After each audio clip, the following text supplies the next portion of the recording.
On most sales deals these days, the prospect that you're talking to generally has to talk to somebody else in order to get approval, or a group of people. Maybe not for your industry, but for most of them, there's somebody they have to also sort of get into the loop.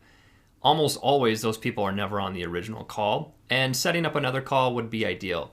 But here's a question that you can ask them as well that will help maybe give you some type of insight. As you're talking to them, you can say something like this. Hey, Bob, I know obviously you'd have to talk to Jan, your boss, and kind of get her feedback on this.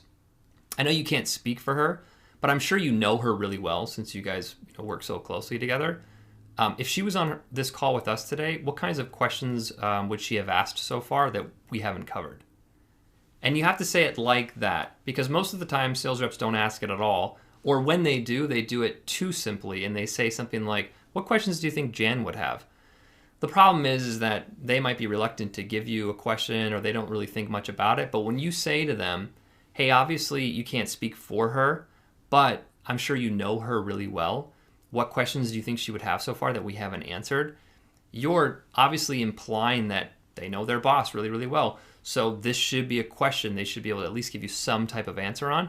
You're much more likely to get them to say something to you. And a lot of times it'll be some type of potential objection that's going to come up in the conversation that they're going to have. And now you can get ahead of it.